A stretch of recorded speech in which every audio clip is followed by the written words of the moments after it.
sinal de internet instável acabou prejudicando que todos os veículos de comunicação transmitissem o discurso do presidente Bolsonaro. Noblar, tenho aqui ao meu lado o cientista político André Rosa, que também gostaria de participar dessa entrevista. Fique à vontade, André.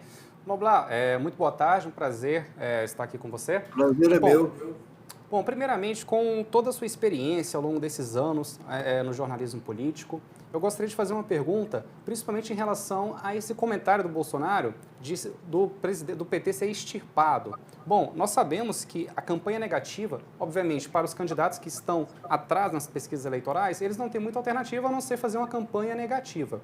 Mas, em muitos dos casos, essa campanha negativa acaba tendo um efeito bumerangue, ou seja, voltando contra aquele que está fazendo a campanha negativa. Por isso que dizem que é muito delicado. Às vezes pode dar certo, mas às vezes pode dar muito errado.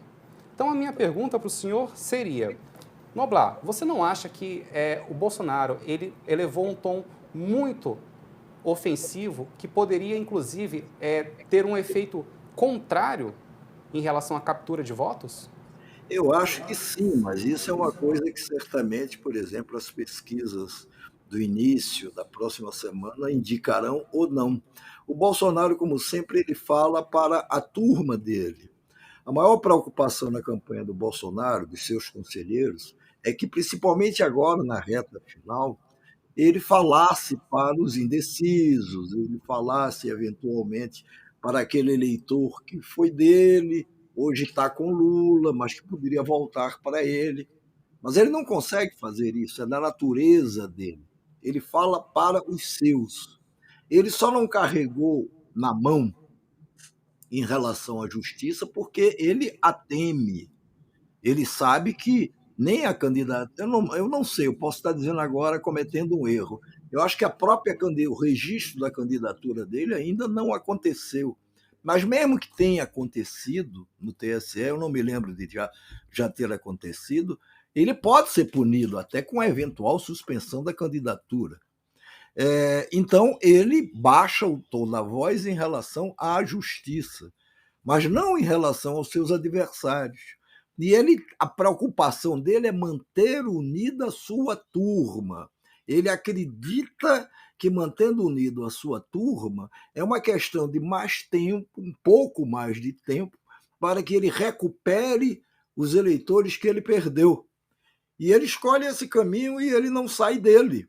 E depois é um caminho que, vamos dizer assim, o acolhe muito. Ele dizer isso do Lula, dizer que, olha, não vamos deixar a volta à cena do crime, enfim, todos esses clichês de campanha que se explora tanto de um lado como do outro, é mais acolhedor para ele, é mais tranquilo para ele, principalmente sendo ele uma pessoa tão limitada, tão intelectualmente limitada como é. Então ele repete, que a cena mais deplorável do que um presidente da República, na comemoração do bicentenário da independência do país, não ter sido capaz de citar o bicentenário em momento algum do seu discurso como presidente da República em Brasília. Ele não citou hoje, em nenhum momento. E depois, que coisa mais esdrúxula, mais estapafúrdia, mais lamentável do que você estar o presidente regendo ou tentando reger uma multidão e a falar que é imbrochável, imbrochável, imbrochável. A imprensa internacional está com a maior dificuldade de traduzir o que é imbrochável, o que quer dizer isso diante de uma multidão. Quer dizer, não há um outro termo a usar, mas ele pôs o pênis dele no centro da discussão, na sua capacidade, ou aparente capacidade de um apetite sexual tão grande, ser capaz de interessar a uma multidão ali reunida. Isso nunca se viu, e eu espero que nunca mais se veja.